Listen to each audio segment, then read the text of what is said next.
Hujambo na nikukaribishe tena mtazamaji wa The World News katika kipindi hiki cha ulimwengu wa siasa. Mimi ni Adam Hussein. Rais wa Marekani anadai ameshambulia kisiwa muhimu cha Khargi cha Iran. Rais huyo wa Marekani amesema kuwa Marekani kupitia kamandi kuu ya Marekani imetekeleza moja mashambulizi yenye nguvu zaidi ya mabomu katika historia ya Mashariki ya Kati na kuangamiza kabisa kila shabaha ya jeshi katika kito cha taji la Iran, kisiwa cha Khargi. Nimechagua kutoharibu miundombinu ya mafuta kisiwani humo. Hata hivyo, iwapo Iran au mtu mwingine yoyote atafanya chochote kuingilia kati njia huru na salama ya usafirishaji meli kupitia mlango bahari wa Hormuz, nitafikiria upya uamuzi huu mara moja, rais huyo wa Marekani aliendelea kusema. Rais huyo alitoa wito kwa wa Iran kuweka chini silaha zake na kuokoa kile kilichobaki cha nchi yao ambacho si kikubwa.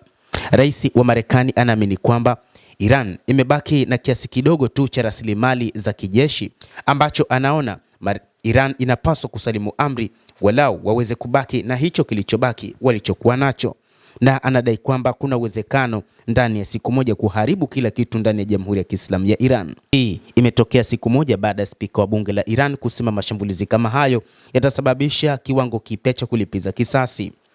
Moshi mnene umeonekana ukipanda kutoka kisiwa cha Khargi, lakini jeshi la Iran bado ndilo lenye kulinda kisiwa hicho, ripoti zinaeleza.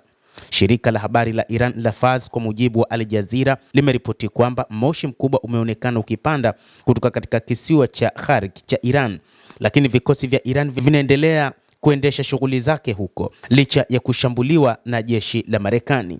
Fars pia imeripoti kuwa zaidi ya milipuko 15 ilisikika kwenye kisiwa hicho wakati mashambulizi hayo. Duru hizo zilisema kuwa hakuna miundombinu ya mafuta iliyoharibiwa katika mashambulizi hayo. Kisiwa cha Khargi ni moja kati ya visiwa ambavyo vinategemewa zaidi katika taifa hilo la Iran, moja ya visiwa vyenye mafuta mengi katika taifa hilo. Bei ya mafuta imezidi kupanda hadi zaidi ya dola 100 kwa pipa kutokana na mzozo unaoendelea, ikiwa ni pamoja na vitisho vya kusafirishwa kwa meli katika mlango bahari wa Hormuz, njia yenye shughuli nyingi zaidi za usafirishaji wa mafuta duniani. Marekani imelegeza vikwazo dhidi ya ununuzi wa mafuta ya Urusi na mafuta ya petroli ambayo tayari yamepakiwa kwenye meli baharini ili kujaribu kupunguza athari za kiuchumi duniani. Waziri wa fedha Scott Bessent alisema msamaha huo wa muda wa siku 30 hautaipatia serikali ya Urusi manufaa makubwa ya kifedha ambayo ilisema ina takribani mapipa milioni 100 ya mafuta yanayosafirishwa kwa sasa. Kremlin ilifuatia habari hiyo na kusema Urusi inaona hatua za Marekani kama kujaribu kuleta utulivu katika masoko ya nishati na kwa hivyo maslahi ya nchi zote mbili yanawiana. Lakini waziri wa nishati wa Uingereza Michael Shank alisema mapema kwamba Uingereza haitolegeza vikwazo dhidi ya mafuta ya Urusi kabisa, akimuonya Vladimir Putin kwamba atapata fursa ya kuwekeza zaidi katika vita vya Ukraine. Mtazamaji wa The World News, kuna mambo mengi ambayo yanaendelea katika uwanja wa vita, lakini moja kati ya jambo kubwa ambalo linazungumzwa sasa ni kile ambacho rais wa Marekani amekizungumza. Sasa anaenda kuiharibu Iran na amekuwa akimzungumza sana kiongozi mpya wa Iran kwamba huenda pia naye hayuko salama, kwamba lazima atasakwa.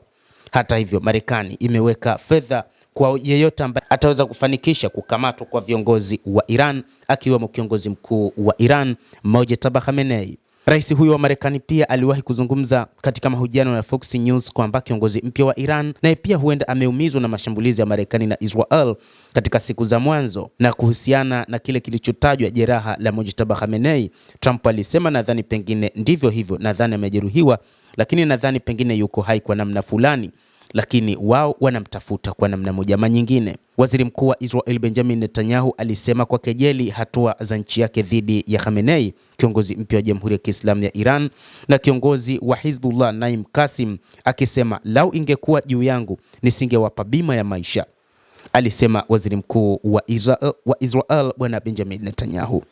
Mtazamaji, endelea kutufuatilia, lakini usisahau kulike, usisahau kucomment, kadhalika kusubscribe channel yetu hii ili upate habari hizi kwa mapana kupitia The World News. Naitwa Adam Hussein. Endelea kuwa nasi wakati wote, endelea kutufuatilia.